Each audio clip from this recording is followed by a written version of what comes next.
বৈষম্য বিরোধী আন্দোলনকে ঘিরে দায়ের হওয়া রাজধানীর পল্টন থানার ২ এবং খিলগাঁও থানার ৪ মামলায় জামিন পেয়ে কারামুক্ত হয়েছেন সাবেক বন ও পরিবেশ মন্ত্রী সাবের হোসেন চৌধুরী। বিকেলে ঢাকার চিফ মেট্রোপলিটন ম্যাজিস্ট্রেট আদালতের আলাদা ২ আদালত এসব মামলায় তার জামিন মঞ্জুর করেন। এরপর সন্ধ্যা ৬টা ২৫ আদালতে হাজতনামা থেকে মুক্তি পান তিনি। এদিন পুলিশের অভিযানে বিএনপি কর্মী মকবুল নিহতের মামলায় ৫ দিনের রিমান্ডে থাকা সাবেক মন্ত্রী সাবের হোসেন চৌধুরীকে আদালতে হাজির করা হয়। এই সময় মামলার তদন্ত কর্মকর্তা আসামি সাবের হোসেনের রিমান্ড শেষ না করে কারাগারে আটক রাখার আবেদন করেন। রোববার বিকেলে ডিবির একটি টিম সাবের হোসেন চৌধুরীর গুলশানের বাসায় অভিযান পরিচালনা করে তাকে গ্রেফতার করেন। সোমবার বিএনপি কর্মী মকবুল হত্যা মামলায় ৫ দিনের রিমান্ড মঞ্জুর করেন আদালত। রিমান্ড চলাকালে মঙ্গলবার অসুস্থ বোধ করেন সাবের হোসেন চৌধুরী। পরে তার পক্ষে জামিন প্রার্থনা করা হলে আদালত তা মঞ্জুর করেন।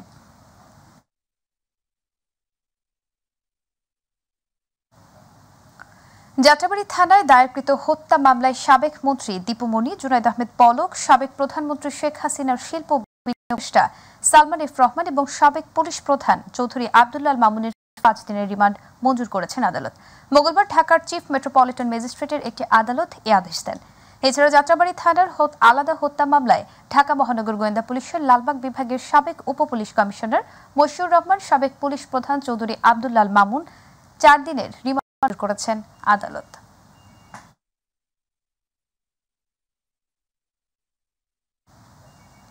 সাবেক প্রধানমন্ত্রী শেখ হাসিনা ভারত ছেড়েছেন কিনা সে বিষয়ে খোঁজ নেওয়া হচ্ছে বলে জানিয়েছেন পররাষ্ট্র উপদেষ্টা তৌহিদ হোসেন। দুপুরে পররাষ্ট্র মন্ত্রণালয়ে তিনি সাংবাদিকদের এ কথা বলেন। পররাষ্ট্র উপদেষ্টা আরও বলেন, ভারতে পলাতকরা দেশে ফিরতে চাইলে ট্রাভেল পাস ইস্যু করা যেতে পারে। যদি আদালত ফিরিয়ে আনতে বলে তখন সেই উদ্যোগ নেওয়া হবে। সাইদুর রহমান আবিরের রিপোর্ট। ছাত্র জনতার আন্দোলনের মুখে গত ৫ আগস্ট পদত্যাগ করে দেশ ত্যাগ করেন শেখ হাসিনা। এরপর থেকেই ভারতের আশ্রয়ে সেখানেই অবস্থান করেন তিনি। সোমবার থেকে বিভিন্ন সামাজিক যোগাযোগ মাধ্যমে ছড়িয়ে পড়ে শেখ হাসিনা ভারত ছেড়ে আরব আমিরাত গেছেন। তবে বিষয়টি ভারতের পক্ষ থেকে এখন পর্যন্ত আনুষ্ঠানিকভাবে জানানো হয়নি। ফলে সাবেক প্রধানমন্ত্রীর বর্তমান অবস্থান নিয়ে ধোঁয়াশা তৈরি হয়েছে। মঙ্গলবার দুপুরে পররাষ্ট্র মন্ত্রণালয়ে সাংবাদিকদের প্রশ্নের জবাবে পররাষ্ট্র উপদেষ্টা বলেন, সাবেক প্রধানমন্ত্রী শেখ হাসিনার অবস্থানের বিষয়ে সরকার এখনও নিশ্চিত হতে পারেনি। ওনার অবস্থান সম্বন্ধে নিশ্চিত আমরা হতে পারিনি। আমরা দিল্লিতেও খোঁজ করেছি, আমিরাতেও খোঁজ করেছি। কনফার্মেশন অফিসিয়ালি কেউ দিতে পারেনি। তবে আমরাও, আপনারা যেমন দেখেছেন, আমরাও দেখেছি উনি আজমানে সম্ভবত গেছেন, কিন্তু এটা রিকনফার্ম করার চেষ্টা করে আমরা সফল হই। ভারতে অবস্থানরত আওয়ামী লীগের নেতাকর্মীদের ফিরিয়ে আনার বিষয়ে পররাষ্ট্র উপদেষ্টা বলেন, আদালত চাইলে ভারতে পালিয়ে যাওয়া আওয়ামী লীগের নেতা ও সাবেক মন্ত্রীদের ফেরত আনার উদ্যোগ নেওয়া হবে। বাংলাদেশের মিশন ট্রাভেল পাস ইস্যু করতে পারে শুধুমাত্র দেশে ফেরার জন্য, অন্য কোনো দেশে যাওয়ার জন্য না। সেটার জন্য পাসপোর্ট লাগে। পাসপোর্ট তো ন্যাচারালি ইস্যু করা হবে না। তারা যদি দেশে ফিরতে চান তাদেরকে অবশ্যই ট্রাভেল পাস ইস্যু করা যেতে পারে থিওরিটিক্যালি, এবং তারা দেশে ফিরে আসতে পারেন। ট্রাভেল পাস শুধুমাত্র one way travel to Bangladesh. মামলা যেহেতু হয়েছে বা হচ্ছে, যদি সেখান থেকে কোর্ট থেকে বলা হয় তাদেরকে হাজির করা হয়, অবশ্যই আমরা তখন তাদেরকে ফিরে আনার চেষ্টা করব। মার্কিন যুক্তরাষ্ট্রের চাপে শেখ হাসিনাকে ভারত অন্য দেশে পাঠিয়েছে কিনা এমন প্রশ্নে উপদেষ্টা বিষয়টি যুক্তরাষ্ট্রের কাছ থেকে জেনে নেয়ার পরামর্শ দেন। এটা আমি বলতে পারবো না, আমেরিকাকে জিজ্ঞেস করেন তারা চাপ দিয়েছে কিনা। সাইদুর রহমান আবির, মাই টিভি, ঢাকা। ছাত্র জনতার অভ্যুত্থানে শহীদ আবু সাইদ সহ নিহত অন্যান্যদের নিয়ে বিরূপ মন্তব্যের অভিযোগে সাময়িক বরখাস্ত সহকারী কমিশনার তাপসী তাবাসসুম উর্মির বিরুদ্ধে মানহানির মামলা গ্রহণ করেছেন আদালত। একই সঙ্গে তাকে ২৮ নভেম্বর আদালতে হাজির হতে সমন জারি করা হয়েছে। মঙ্গলবার ঢাকার মেট্রোপলিটন ম্যাজিস্ট্রেট জাকির হোসেনের আদালতে গণ অধিকার পরিষদের উচ্চতর পরিষদ সদস্য এবং গণমাধ্যম সমন্বয়ক আবু হানিফ বাদী হয়ে মামলাটি করেন। আদালত বাদীর জবানবন্দি গ্রহণ করে আসামিকে ২৮ নভেম্বর আদালতে হাজির হতে সমন জারি করেছেন। গত রোববার জনপ্রশাসন মন্ত্রণালয় থেকে ফেসবুকে বিতর্কিত মন্তব্য করে সমালোচনায় পড়ে লালমনিরহাট জেলা প্রশাসনের সহকারী কমিশনার তাপসী তাবাসসুম উর্মিকে ওএসডি করে প্রজ্ঞাপন জারি করা হয়। পরে সোমবার জনপ্রশাসন মন্ত্রণালয়ের জনসংযোগ কর্মকর্তার পক্ষ থেকে জানানো হয়, তাপসী তাবাসসুম উর্মিকে সাময়িক বরখাস্ত করা হয়েছে। অন্তর্বর্তীকালীন সরকার গত ২ মাস কঠিন অবস্থার মধ্যে অতিবাহিত করেছে বলে মন্তব্য করেছেন বিএনপির স্থায়ী কমিটির সদস্য আব্দুল মঈন খান। আর সিনিয়র যুগ্ম মহাসচিব রুহুল কবির রিজভী আহমেদ বলেছেন, আওয়ামী লীগ আমলে অপকর্মকারী এবং দুর্নীতিবাজদের বিরুদ্ধে ব্যবস্থা নিতে ধীর গতিতে অগ্রসর হচ্ছে সরকার। গুলশানের একটি হোটেলে মিলেনিয়াম ইউনিভার্সিটি আয়োজিত সরকারের 2 মাস পূর্তি উপলক্ষে আয়োজিত গোল টেবিল বৈঠকে বিএনপি নেতারা এসব কথা বলেন। দুর্গাপূজার ছুটি এবার নির্বাহী আদেশে একদিন বাড়িয়েছে সরকার। সকালে ঢাকেশ্বরী মন্দির পরিদর্শন শেষে কথা জানান প্রধান উপদেষ্টার বিশেষ সহকারী মাহফুজ আলম। তিনি বলেন, একটি পক্ষ সরকারের সঙ্গে সংখ্যালঘুদের দূরত্ব বাড়ানোর ষড়যন্ত্র করছে। এদিকে ঢাকায় পূজাকে ঘিরে কোনো নিরাপত্তা ঝুঁকি নেই বলে জানিয়েছে ডিএমপি কমিশনার। তিনি বলেন, ঢাকার 253টি মণ্ডপ ঘিরে সব বাহিনী এবং পূজা কমিটির সঙ্গে সমন্বয় করা নিরাপত্তা ব্যবস্থা সাজানো হয়েছে। বিস্তারিত জানাচ্ছেন আবু সাইদ অপু। হিন্দু সম্প্রদায়ের সবচেয়ে বড় ধর্মীয় উৎসব দুর্গাপূজার সার্বিক পরিস্থিতি দেখতে ও নেতৃবৃন্দের সঙ্গে দেখা করতে সকালে ঢাকেশ্বরী মন্দির পরিদর্শনে আসেন প্রধান উপদেষ্টার বিশেষ সহকারী মাহফুজ আলম। এইবার বৃহস্পতিবারে সরকার আজকের ভেতরেই একটি প্রজ্ঞাপন হয়তো জারি করবেন। এর ভিতর দিয়ে আমরা দেখব যে পূজার ছুটি একদিন বাড়ানো হয়েছে। পরে সাংবাদিকদের সঙ্গে কথা বলেন তিনি, জানান একটি পক্ষ সরকারের সঙ্গে সংখ্যালঘুদের দূরত্ব বাড়ানোর ষড়যন্ত্র করছে, জানিয়ে সতর্ক আছে সরকার। কোনো রকম ষড়যন্ত্রকারী দেশে বিদেশ থেকে কোনো রকম ষড়যন্ত্রকারী কোনো রকম স্পেস পাবে না। এটা হচ্ছে আমাদের প্রতিজ্ঞা এবং এই প্রতিজ্ঞা আমরা আপনাদের সবার সহযোগিতা কামনা করছি। যেসব মন্দির এবং সংখ্যালঘুদের ওপর হামলা করা হয়েছে সেসব ক্ষতিগ্রস্তদের আর্থিক সহায়তার পাশাপাশি আইনগত সহায়তা দেওয়া হবে। এছাড়াও বৌদ্ধ সম্প্রদায়ের কঠিন চিবির দান অনুষ্ঠানও যেন নির্বিঘ্ন করতে পারে সেটিরও ব্যবস্থা করা হচ্ছে বলে জানান তিনি। মাত্র গুছিয়ে নিচ্ছি রাষ্ট্রকে, তো এই সময়টাতে আমরা মনে করি খুব দ্রুতই যারা ক্ষতিগ্রস্ত হয়েছে সেই সকল ফ্যামিলিগুলো জাস্ট পুনর্বাসনের জন্যই আমরা টাকা সরকার থেকে দেওয়া হচ্ছে এরকম না, বরং যারা ক্ষতিগ্রস্ত হয়েছে এবং উদ্দেশ্যমূলকভাবে অথবা ইনডিসক্রিমিনেটলি হামলার শিকার হয়েছে তাদের মামলা তাদের জন্য তারা যাতে ন্যায় বিচার পান সেই ক্ষেত্রেও সরকার আইনগত সহায়তার ব্যবস্থা করবে। আর এদিকে পূজাকে ঘিরে ঢাকায় নাশকতায় কোনো শঙ্কা নেই বলে জানিয়েছেন ডিএমপি কমিশনার। সকালে ঢাকেশ্বরী মন্দির পরিদর্শন শেষে তিনি বলেন, ইতিমধ্যেই পুলিশের মনোবল ফিরে আসতে শুরু করেছে এবং আমরা কন্টিনিউয়াসলি চেষ্টা করছি আমাদের যে মনোবল সহ শক্তি বৃদ্ধি করার জন্য, এবং অবশ্যই এই জন্য আমরা জনগণের সাপোর্ট চাই, যে পিপল সাপোর্ট আমরা চাই, যাতে করে আপনার যে অপরাধী যে যারা অপরাধী যুক্ত হয়েছেন বা যারা আরও অন্যান্য শ্রেণীর অপরাধী যারা আছে তাদেরকে যাতে আমরা আইন আমলে আনতে পারি, এই জন্য আমরা জেনারেল পিপলের সাপোর্ট চাই সবসময়। জুলাই ও আগস্টে যে সকল পুলিশ সদস্য নিহত হয়েছে সেটি তদন্তে আইনি প্রক্রিয়া শুরু হয়েছে বলেও জানান ডিএমপি কমিশনার। তাদেরকে আমরা অ্যারেস্টের চেষ্টা করছি। বিধি বা আইন বহির্ভূত কাজ আমরা আমাদের মধ্যে দেখবেন না। আবু সাইদ অপু, মাই টিভি, ঢাকা।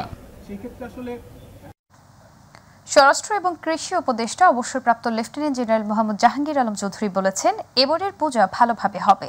প্রতিবার পুলিশ ও আনসার সদস্য থাকলেও এবারে র্যাব, বিজিবি এবং সেনাবাহিনী মোতায়েন রয়েছে।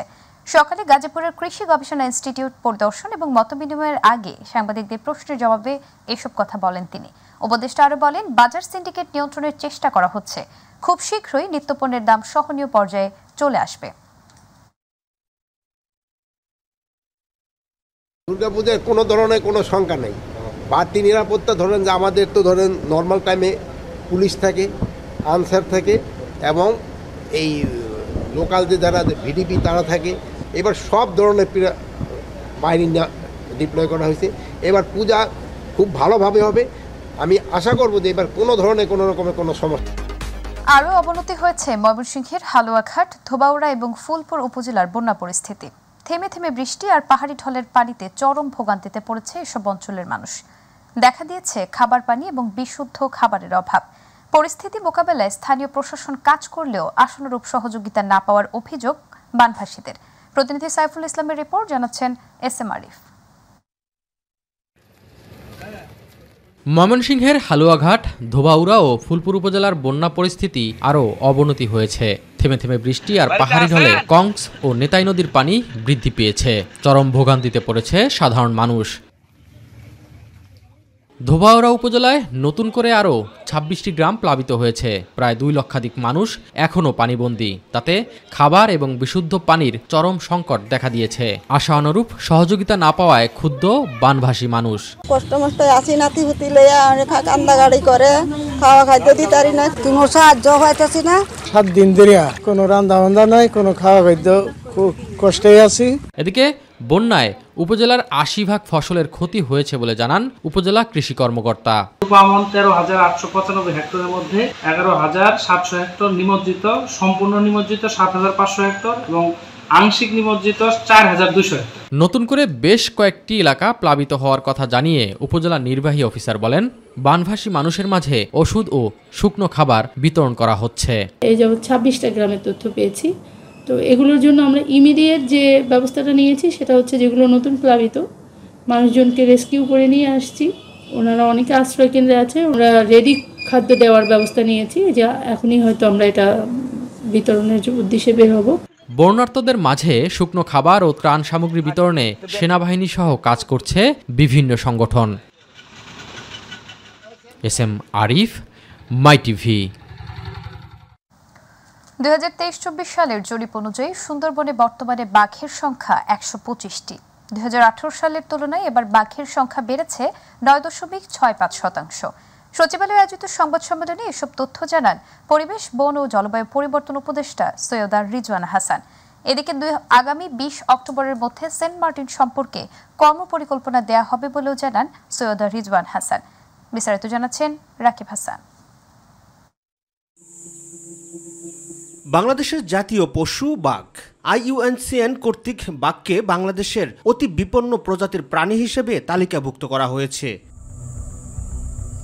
2010 সালে 13টি টাইগার রেঞ্জ কান্ট্রিতে বাঘের বিচরণ থাকলেও বর্তমানে বাঘ রয়েছে এমন কান্ট্রির সংখ্যা মাত্র 10টি। 3টি দেশে বাঘ বিলুপ্ত হলেও গত 6 বছরে দেশে বাঘের সংখ্যা বেড়েছে 11টি। বাঘের একমাত্র আশ্রয়স্থল সুন্দরবনে জরিপ চালিয়ে এই সংখ্যা পেয়েছে বন বিভাগ। এর মধ্যে খুলনায় বাঘের সংখ্যা বেড়েছে সবচেয়ে বেশি। সচিবালয়ে আয়োজিত সংবাদ সম্মেলনে এসব তথ্য তুলে ধরেন পরিবেশ, বন ও জলবায়ু পরিবর্তন উপদেষ্টা সৈয়দা রিজওয়ানা হাসান। সার্বিক বিচার বিশ্লেষণে 2023-24 সালে সুন্দরবনে পরিচালিত বাঘ জরিপে বাঘের সংখ্যা 125টি পাওয়া যায় এবং প্রতি 100 বর্গ কিলোমিটার বনে বাঘের ঘনত্ব পাওয়া যায় 2.64। সুন্দরবনের রামপাল কয়লাভিত্তিক তাপবিদ্যুৎ কেন্দ্র নিয়ে সাংবাদিকদের প্রশ্নের জবাবে তিনি জানান, দূষণ সীমার মধ্যে রয়েছে কিনা তা নিরপেক্ষভাবে মূল্যায়নে কাজ করছে সরকার। রামপাল থেকে যে ডিসচার্জটা হচ্ছে সেটা আসলে কমপ্লায়েন্ট কিনা, সত্যিকার অর্থে আইনের সীমার মধ্যে আছে কিনা সেটা দেখবার জন্য আমরা একটা নিরপেক্ষ অ্যাসেসমেন্টের কাজ শুরু করেছি। সেন্ট মার্টিন দ্বীপে প্লাস্টিক পণ্য ব্যবহার, রাত্রিযাপন, সীমিত সংখ্যক পর্যটন, ভ্রমণ সহ কর্মপরিকল্পনা আগামী 20 অক্টোবরের মধ্যে ঘোষণা করা হবে বলেও জানান সৈয়দা রিজওয়ানা হাসান।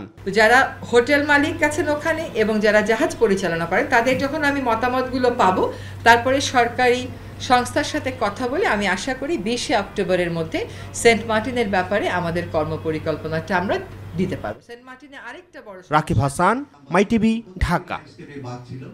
ডিমের বাজার দর স্থিতিশীল রাখতে সীমিত সময়ের জন্য 7 প্রতিষ্ঠানকে শর্ত সাপেক্ষে 4,50,00,000 পিস ডিম আমদানির অনুমতি দিয়েছে বাণিজ্য মন্ত্রণালয়।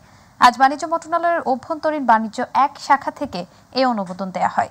অনুমোদনপত্রে বলা হয়েছে, প্রাণী সম্পদ অধিদপ্তরের তথ্য মতে দেশে প্রতিদিন প্রায় 5 কোটি পিস ডিমের চাহিদা রয়েছে।